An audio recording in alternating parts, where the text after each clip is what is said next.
For us in Israel, we have started 4 hours ago. So it's been 4 intensive hours of a lot of information and interesting sessions. And some people probably got tired, and those little coffee breaks and lunch breaks are just not enough, perhaps to refresh. And we hope that more people will join. We started with almost 140 participants in the morning, and we had in the parallel sessions, even we had more than 80 participants in some of the rooms, and sometimes 50 and sometimes 20, which are great, amazing numbers, especially that thinking that many of you guys here are international audience, and we hope that Israeli lecturers and colleagues from different institutions that we invited are going to reconnect now, so we can have this fruitful discussion. We are about to begin our last hour for today. So I'm gonna stop sharing my screen. I think we will begin, right? Let's see that everyone's back. I am recording this, and we started with a lot of cameras on the people's faces. People were excited and fresh. Now it's getting harder and harder to be in front of the camera, which is totally understandable. But let's make it fun. Let's connect. Let's talk to each other. Let's make some conclusions, ask difficult questions, or just get to know each other a little bit. And hopefully this can lead to some interesting, meaningful future initiatives. This is our vision and hope and motivation for this day. Hello, all my wonderful colleagues. I will soon introduce Dr. Amit Marantz, who will facilitate this final hour. So I see that people are now coming back from their break. So let's give it another minute, I guess. We have already 43. Wonderful. Okay. We see 43 people on Zoom divided by, pairs of, you just need 2 people who match. It could be 22 in international projects. hoping for a lot of impact here. And we do have a lot of representatives from many different countries. From your names, I can remember that. Please use the chat. This is our opportunity also just to see who's stayed, who's remained, who's survived the 5-hour-long online study day, which is not an easy task, but we hope. It would be very helpful if people would write in front of their names their country, so we know who's here and for the collaboration or in the chat or whatever. Do it in the chat. Do it in the chat. We have at least, I think we have at least 1/3 or maybe half of the audience from Israel, but we have people from the States, and we have Germany and France here, I see. So just write to us in the chat where you're from, and we are going to begin. Also from Israeli institutions, this is also the time. Dan, I'm going to send you an email and I want you to look at it, okay? Yeah. Stan. That was a personal message. I apologize. Okay. Portugal, we still have Portugal here with us. Okay. I do want to collaborate with Portugal. Never been to Portugal. I am all about virtual exchanges, but I need physical mobilities as well. So Portugal, reach out to Virtual Exchange Center. But I'm only an ESL teacher for the Portuguese Minister of Education. So I was in a conference in Leon. I don't know if anyone here was there. Yeah. And there are a lot of universities here who are part of Uni Collaboration. So maybe you will find great universities, especially the one in Aveiro. That one I know has a lot of international projects. So please do come over. It's a very nice country. And we are very looking forward to having you all here. Thank you. And we'll definitely find you partners if you're interested in EFL. English learners from Israel to connect with Portugal. This would be amazing for, serving all the sectors, not only higher education. So absolutely. And these with the one that I took part of, it was for in-service teachers like me and student teachers. So that was one of the most enriching experiences for students and for me, because I've been around this job for 25 years. So it was refreshing to go back, but at the same time, it was a little bit worrisome because not you, but universities are still doing a lot of things that we were doing 25 years ago. And that is scary because the world is not the same and the technology is way more advanced. I mean, I learned how to make slides for portable projectors from film. Not sure I'm still using that. Absolutely not, just kidding. But the planning of the classes and everything is kind of still in the past. And I work at the 50 Shades of Chocolate School. That's how it was baptized in Spain. But the reality is the students were not ready. The student teachers were not ready for my kind of classes or my kind of pupils, students. Because we do have 10 to 15 different nationalities in each class with proficiency levels from A1 to B2. So it's really hard when they are confronted with harsh reality, the real world. That's how it is nowadays. And it was very hard for them to adapt, especially from the theory they had into the practical classes, into the real world. It was not matching. So this is something I've been fighting for people to think about their curriculum or their curricula in this case, because it's not quite adapt to nowadays. It's still very traditional. Maybe we need to step up the game and do a little bit more. Yeah, we would love to. On behalf of several teacher training colleges and universities in Israel, our teacher training programs are really advanced in terms of dealing with technology, and we can talk about it later. And I think this is a good example and a good idea for us to start developing into some kind of collaboration effort. in a moment. I would like to introduce Amit right now because she's the one who is facilitating this final networking session. Dr. Amit Marantz is a former head of the international office at Superior Academic College, and she's also an English language lecturer like myself and Anna. Now we know each other a little bit better. She's also a techno-pedagogic advisor, and she will facilitate this final hour of us interacting with each other. And we already have almost 50 people back. Excellent. So Amit, the floor is yours. Hi, everyone. Good afternoon and welcome to the final session of our online study day. Thanks for joining, and I look forward for a productive session ahead. This is the real networking session. So this hour will be dedicated to networking. I will start by giving a really brief and actually oversimplified overview of Israeli higher education and also Sapir College. And following my presentation, Yelena will facilitate interactive networking activities on the Virtual Exchange Center website and also in breakout rooms if people would like to get together. So don't miss the chance to connect. Before I move on, it's important for me to say that internationalization is ultimately about connecting people, not just institutions. And in the face of the tragic events of October 7th, in which Sapir has lost 30 members of its community, the outpouring support from our international partners has been nothing short of extraordinary. And these relationships have taken on a profound significance, and we cherish them deeply. And this day has a very special meaning for us in that respect. And because this session is about connecting with partners, I think it's crucial to recognize that there's really no one-size-fits-all approach when it comes to internationalization. I think that every initiative must be tailored to the specific local context and needs of the participating parties.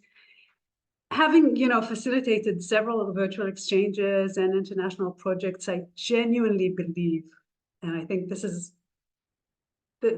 my ultimate conclusion always, when engaging with internationalization, that the personalized approach is where the true learning happens, because every partner brings their unique and contextualized perspective to the table. And by emphasizing, the importance of understanding and valuing these diverse viewpoints is where we actually maximize the potential for meaningful collaboration and mutual growth. So this is like my inspirational message before the networking session. Now let me try and let me succeed in sharing the presentation. Hang on.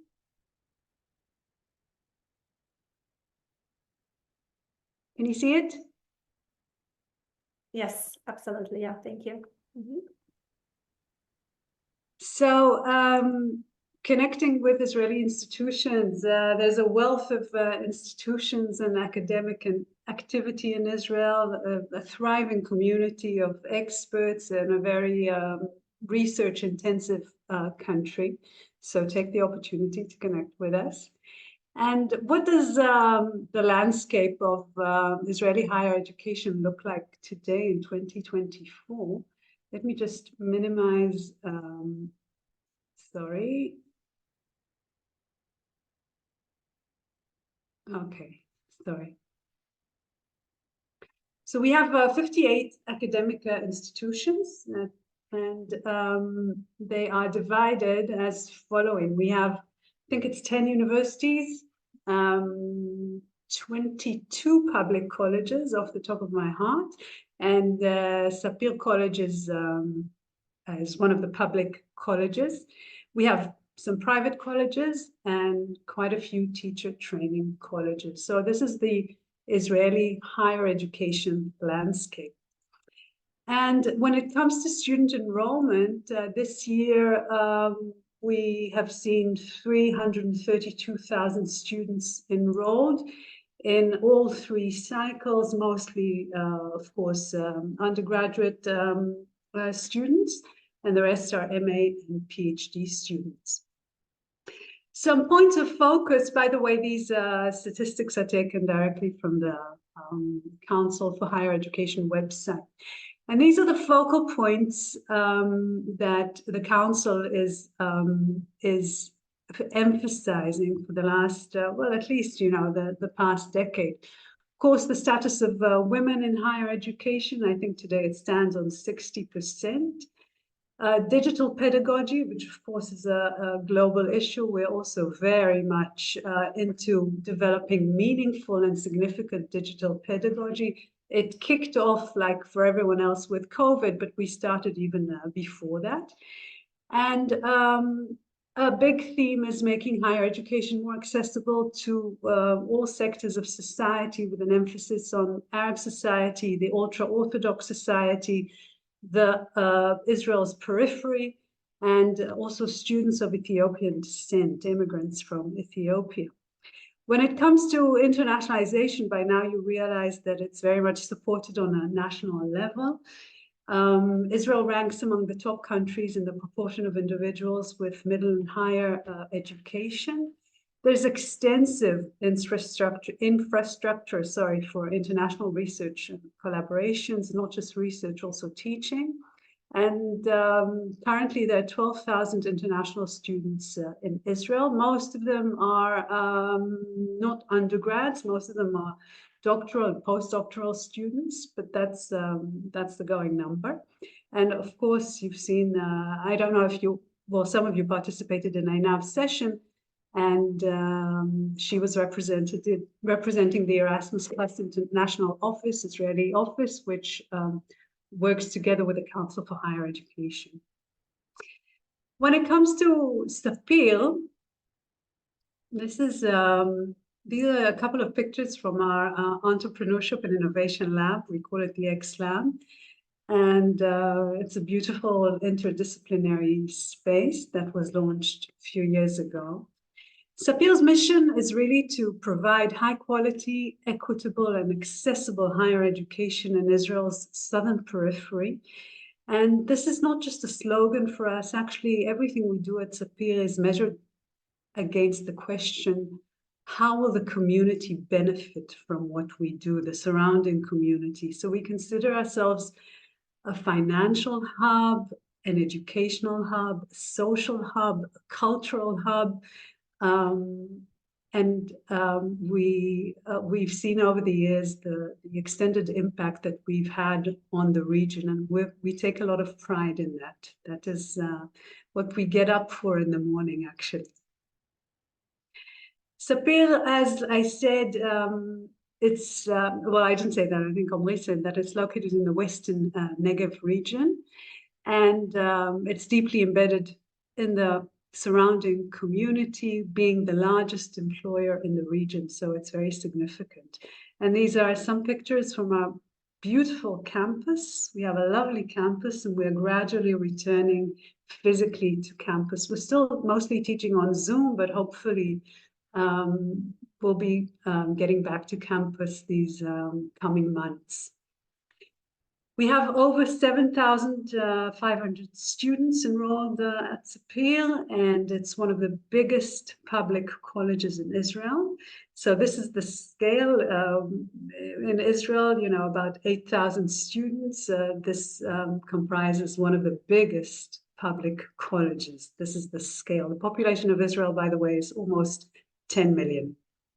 We have 14 academic departments at Sapir, and we have a very diverse student body. When it comes to internationalization, we've developed around 15, well, actually more than 15 virtual exchanges across many academic disciplines. And we have a lot of experience in that space. Actually, every professor who takes up a virtual exchange course becomes an expert in that field. So we've fostered this in-house community of experts over the years, and it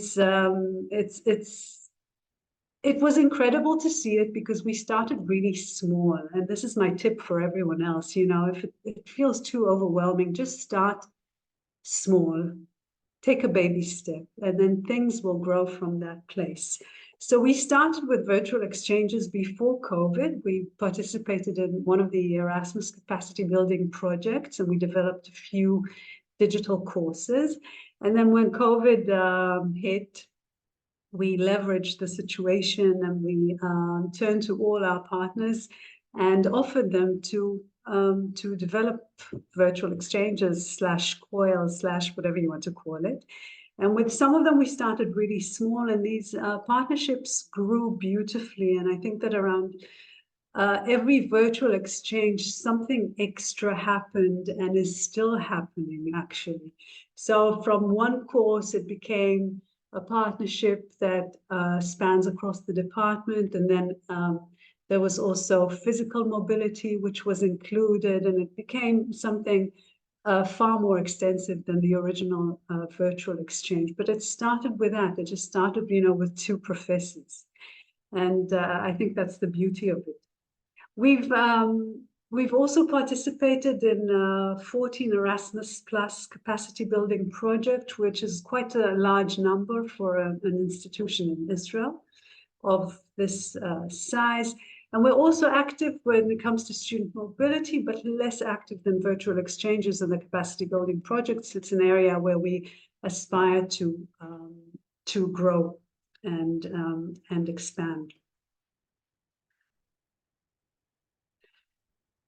Our undergraduate departments, as I said before, we have 14 academic departments and 1 innovation lab. So you can have a look. I'm not going to read them out, but you can see that it spans. It's a general college, so it spans from a film school all the way to law school and School of Social Work. We have a variety of academic disciplines at Sapir. And for the MA programs, these are currently the MA programs running at Sapir College. And this also, every couple of years we have another MA department launched, and the programs keep expanding, and we hope they will keep expanding with our international partners as well. So this is the end of my very, very brief overview. And I think, Yelena, it's time to connect for real, not listen to presentations. Exactly. So I'm not gonna share my screen, and maybe I will just for 1 second, but first of all, take a look in the chat. I have a very small task for you now. For the framework of networking, you will now be put in breakout rooms, and I want you guys to meet each other, see, exchange if you're from the same country or not, or whatever happens. Like, we believe in the magic of serendipity and these random successful connections happening. So this is your chance. In the breakout rooms, I want you to come up with 3 things. Well, you can come up with just 1 if 3 is too much, but 3 is ideal. I want you to think together of any insights or ideas or any kind of takeaways that you've had from this day, from the presentations that you have followed. You can maybe skip this part if you don't have any, which I don't think I have, like, tons. I can put myself like 50 different insights and takeaways, but I want to hear from you. The second task is to think of challenges. This is something we discussed probably less. We wanted to focus on the positive side, but I'm sure many of you have a list of challenges on top of your head and things maybe just think about one that you want to share with the rest of us. And the last one is questions. I don't know if all of your questions have been addressed. If you have any questions left, this is also the time to think about questions. So take it as wide or as narrow as you wish. First of all, get to know each other. You're going now into breakout rooms for them just 10 minutes. We will begin with just 10 minutes in breakout rooms. Get to know each other, think about an insight, an idea, or a takeaway. Think about a challenge that you are facing or thinking about in terms of either virtual exchanges or COIL in particular, networking in general, or maybe internationalization as a whole concept. If you represent some kind of administrative agenda, also, like, there are things that you can definitely brainstorm and discuss. And the last one would be a question. So I'm sending this again to you. Now, where are you going to post these ideas and questions and takeaways? You're going to post this on Virtual Exchange website, which has launched its Virtual Exchange Hub. And we have a place now where our, not necessarily members, you don't have to sign up, you don't have to even leave your real name, right? At this point, you can put a breakout room number 1, and the title actually can be the answer to the 3 questions that I presented, right? Either a takeaway or an idea or a challenge or a question. So the 3 mandatory fields are the name, the actual idea or challenge or question that you have, and the category. And it could belong either to just internationalization in general, maybe collaboration research, research collaboration, or maybe it's virtual exchange and COIL, or maybe you will just connect 2 English teachers and discuss the English challenges in the English field, English as a foreign language. Maybe you want to discuss EMI challenges. It doesn't matter. So you choose the category, post your challenge, and the names could be your real names, but you can also just share a breakout room number. That's fine for this particular purposes. So I'm sharing the link to this website. It's called Virtual Exchange Center Ideas and Resources. Ideally, the idea here is to actually share ideas and resources, right? If you have a great link, if you have a great article about one of the topics here, please share. We want to actually create a rich database of resources that can support virtual exchanges, internationalization, teaching EMI courses, EPIC courses, and whatnot. We're not touching AI today, but it's also one of our field of expertise, AI in education. So let's begin. 10 minutes in breakout rooms, get to know each other, come up with a challenge, a question, or a takeaway, and type them here, because once you type and hit submit, your response will show up here. So it's like Padlet, but it's a little bit more professional, and it's around virtual exchange and internationalization framework. So we are inviting you to post your responses here. The questions are, again, look in the chat, insights, challenges, and questions. Not necessarily in this order, not necessarily all of this, just one is fine. But we want to have something from each of the breakout rooms. And it means that those who are behind the camera, let me just make you a few rooms here. And also they will be probably on a smaller side, so that you can actually talk and introduce yourselves and maybe see if you have anything in common, if you want to open a course or something. After we come back, we will have a discussion, and then I will show you another place where you can list a course for collaboration. So you can also announce a course or share the course that you're teaching and you're looking partner for. So let's begin. I'm going to open the rooms right now. We have 10 minutes for this.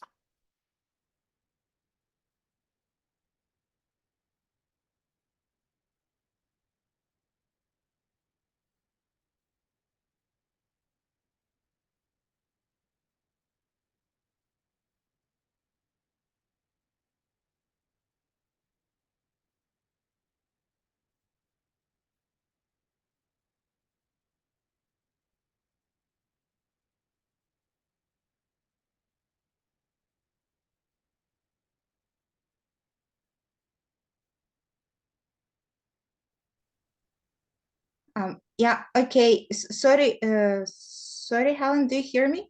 Yes, I'm going to send you to one of the rooms, right? Yeah, thank you, because I had a bad connection, and yeah, I was just jumping. Mm-hmm.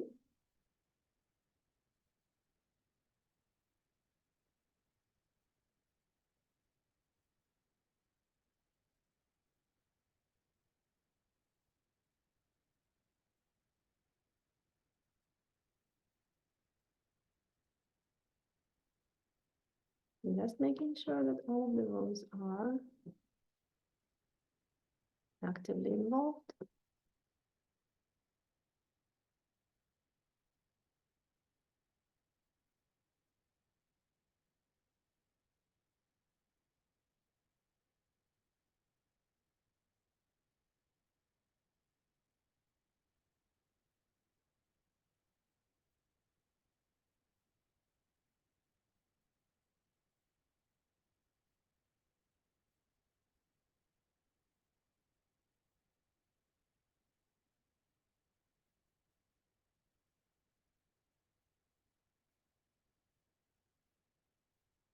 I'm going to send you to one of the breakout rooms. We are having a short discussion.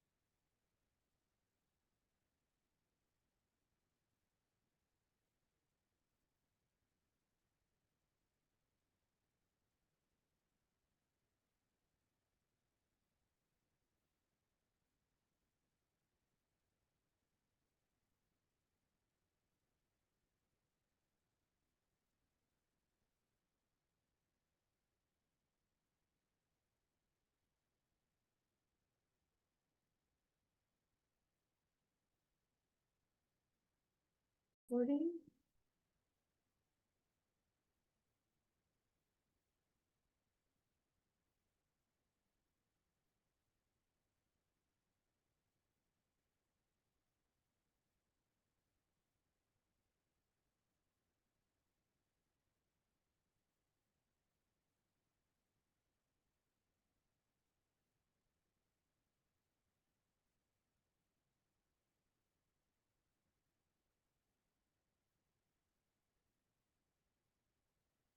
Okay, sorry for interrupting you in the middle of a sentence. Sorry. Okay.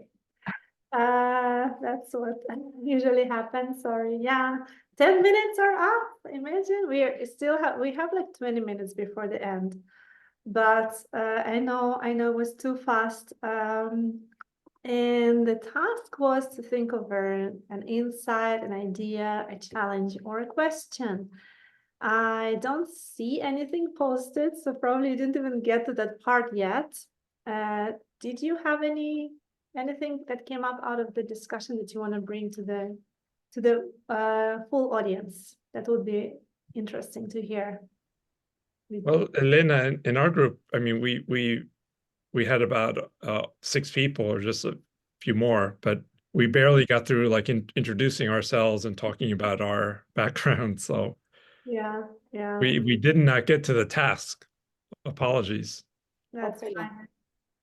But do you want to go back and continue talking to each other? Yeah, we have Gabriela raise her hand. Yeah. For some minutes, please. Yeah. We didn't Just finish. quickly- We didn't finish. Just quickly, I was in Roberto's breakout room, and I was sharing that I didn't attend the whole day, but I was listening to one of our colleagues, and I really liked the way she expressed it, that virtual exchange helps with the student motivation and also help with isolation, like not being isolated, and how this helps to expose our students to other experiences and knowledge. So that's one of the highlights. I don't want to lose you. If I put you back to the breakout rooms, I will not see you. And let's stay together because we really stayed like a small, cozy group of people. And maybe we can continue talking about the insights and challenges and ideas just together in this circle, because we are really not a large group of 130 something the way we started. I know that some of you wanted already to exchange email addresses. Feel free to use the chat. I will also show you where you can leave your information about yourselves, about your institutions on our Virtual Exchange Center website, where we want to continue encouraging you to actually build collaborations, build joint international courses, or just find a way to connect. Yes, Monica, please feel free to raise your hand and just comment or ask anything. Let's have this conversation going. Monica, you need to unmute yourself, please. Thank you. In the very brief time that we had, and there was only 3 of us, we were very curious about each other's institutions and circumstances and courses, but we did come up, talk about some challenges, basically the time differences, in the day, but also in the semesters, that they don't overlap. So planning these courses is technically hard sometimes. But we also spoke about the benefit that students get from intercultural issues and communication that they learn from such collaborations. Mhm. Thank you, Monica. Monica, can I say something? Of Yeah, of course. course. Hi, Monica. How are you? It's good to see you. Administrative challenges are a very big barrier to virtual exchanges. My colleagues here at Sapil will nod in agreement.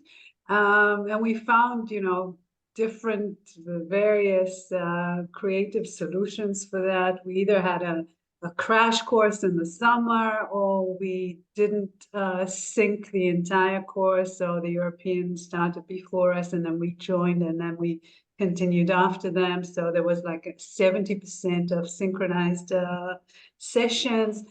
I have to say, there is no, cookie cutter model, and every virtual exchange looks completely different on the administrative level. Like it's a hurdle, but once you get over it, then the highway is open. It forces you to be creative. So it's yeah.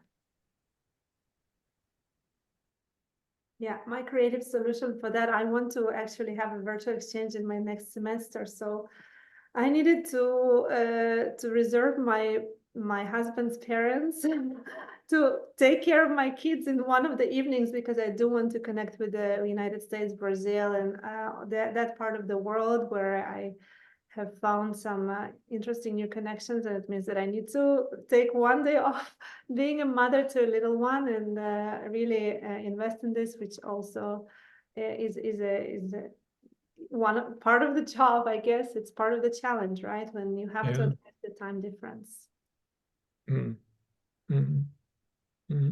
Yeah, any other comments, questions, suggestions? Let's read Anne's comment, or anyone. Elena? Yes, Denise. We didn't have a lot of time, but we did start talking about how we don't have to connect with somebody who teaches exactly the same disciplines as we do.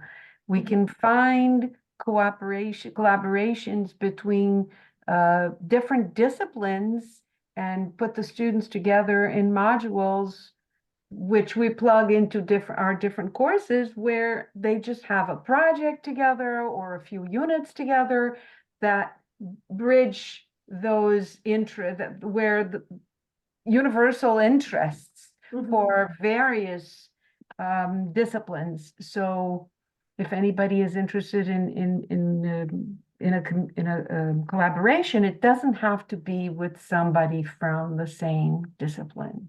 Exactly. I cannot agree more, because even thinking of an English class collaborating with another English class, there are so many differences in how we structure a curriculum, and the levels of students don't match usually. But yeah, I do agree that collaborating on an interdisciplinary level, and there are so many different fields where we can find this niche. So I just want to give another example, Impact, the project that we are part of here, some of us, that actually promotes the development of soft skills. And our virtual exchange initiative actually brings students from completely different fields, starting from engineering, teacher training, and education, social work, whatnot. So like soft skills is something that everyone needs, and also digital literacy.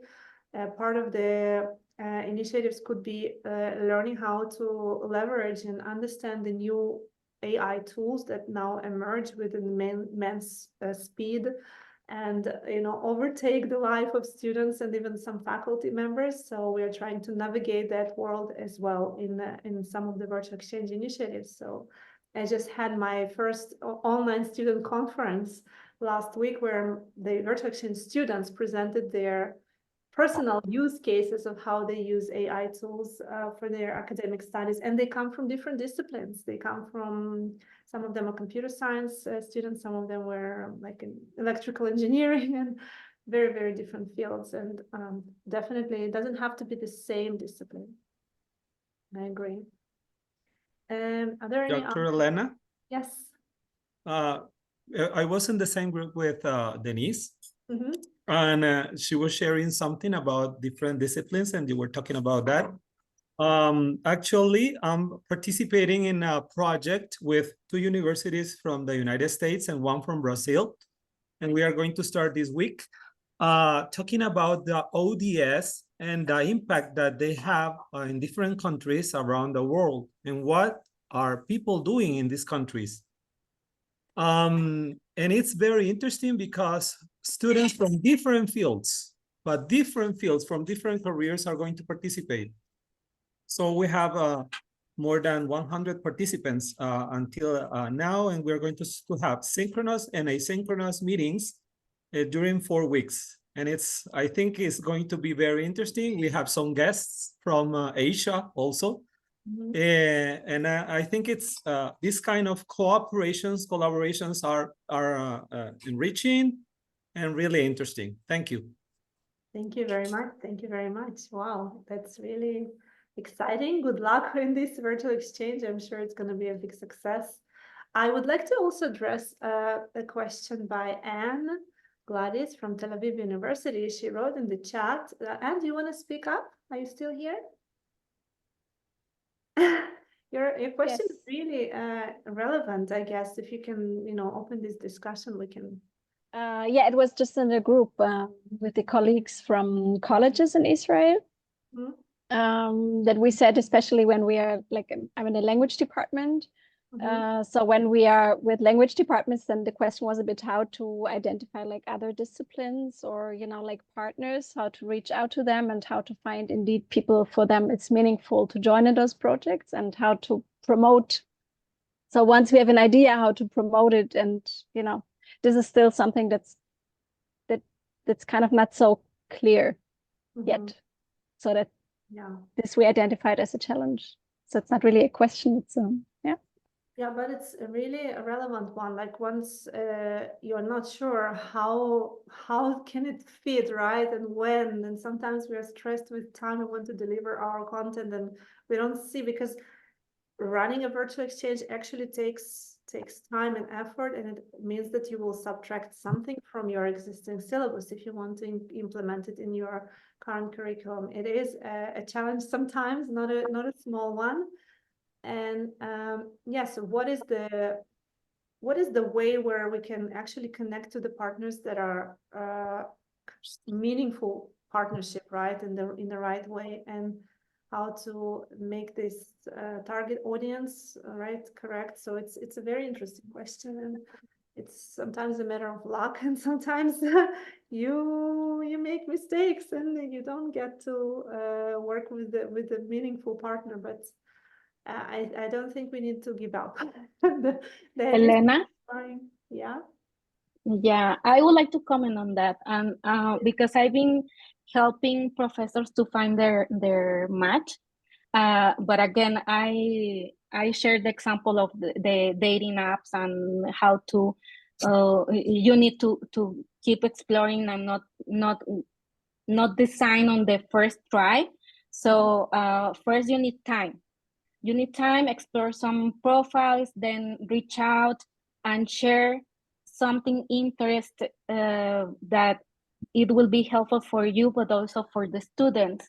And then make time to have a brief meeting with that potential partner and discuss not only the professional background that you have, but also try to share something personal. So something that can help you to connect with the other person, and you can start building that trust, because a virtual exchange or a call experience demands time and effort, and there are some challenges. So you need to have a good partner, but a good partner in crime. So who's also able to make changes if you need to make changes. So you need to have that flexibility and that adaptability. So we are looking for long-lasting relations when we are doing this. So first, take your time, explore some potential partners. Don't be afraid of not thank you. This is not the right time for me. I like this part. We can connect on this part, but it's not for our virtual exchange. Virtual exchange is not for everyone again. And we need to feel comfortable with our partner and be open to share our fears, but also our successes, and share our successes. So I hope this helps. Like it's something more personal, not only professional. And if you are having this feeling that things are not going in the right direction when you are planning, please stop. Take a moment, and if it's not working when you are planning, don't move into the implementation, because you are risking your students' experience. So it's better to say no than facing a lot of challenges. I hope this helps, but taking your time at the beginning to build this relation with your partner, it's really helpful. Yeah, Gabriela, I couldn't agree more. It's even an intimate relationship between two. It's almost intimate between two professors who are embarking on a very serious journey to develop a course together and to teach a course together. And you're absolutely right.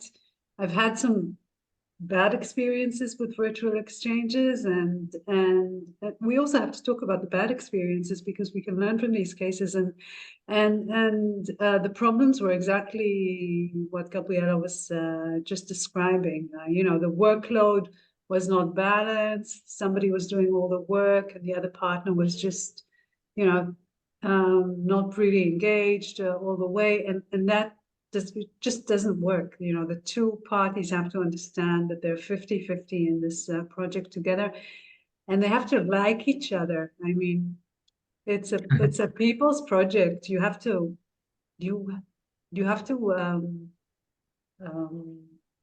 feel connected to that person on a personal level. Yeah, and I think this all actually brings a lot of meaning to what we do. It's beyond just connecting to our students. This is exactly what Gabriel and Amit mentioned. Successful virtual exchanges actually mean expanding your network of actually very meaningful connections to other colleagues, not just on a professional level. We know each other, but we become really intimately close in terms of our values and supporting each other, and it's really building new friendships. And I think I've used this word already several times in emails inviting you to join, because I do believe that successful virtual exchanges lead to new friendships, real true connections. So this is a way that can lead. We hope that can happen to some of you or all of you very, very soon. And we only have just a few minutes left. If anyone wants to raise their virtual hand to add anything, comment, a question, or anything, because if not, I will jump into the final part of showing you where to leave your contact details. Yes, Anna, please. I'm sorry, I would just love to hear what Dr. Juan Bosco was saying when we got interrupted. It would be really nice if he could just finish his train of thought, and I would appreciate it very much. Thank you. Yeah. Regarding what Anna was asking about, I was just mentioning an innovation project we undertook 3 years ago among young adult learners. I mean, it was addressed mainly at evaluating resources. I mean, learning resources from publishing houses like Cambridge, Macmillan, Oxford, and addressed to teach these young adults coming from school failure, from secondary school level, and mostly other learners coming from a migrant background from Central Africa and Northern Morocco, how to face, I mean, bilingual learning with textbooks. Because we normally in adult education we do not use textbooks. We simply use learning platforms, free, open resources from the web. But this time we were piloting using textbooks from publishing houses. that's what's all about. It was a success, need to say. Wow, thank you. Thank you for sharing. Okay, we have 5 minutes towards the end, and it's been almost 5 hours online for some of us, which is a big thank you. Some of your names appeared from 12 up until now, and it means that we managed it to be bearable. 5 hours online, excellent.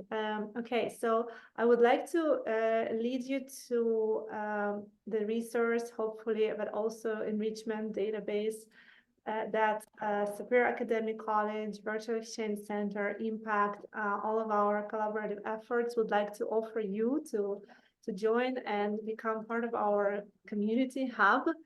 So in the community tab, I will share the hub link with all of you now in the chat, and you can take it wherever you would like, but I just have to present some of the opportunities that you have on this Community Hub website.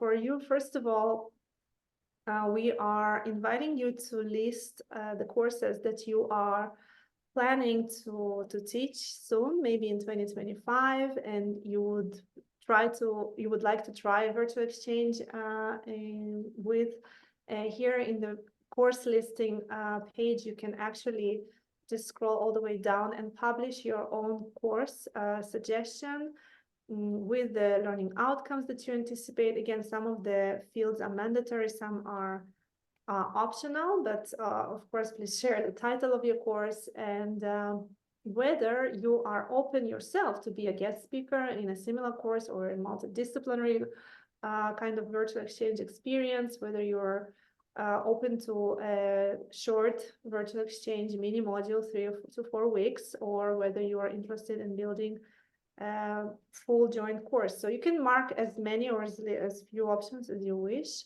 and a preliminary starting date. So the course listing link is on this website and in the virtual exchange partner search.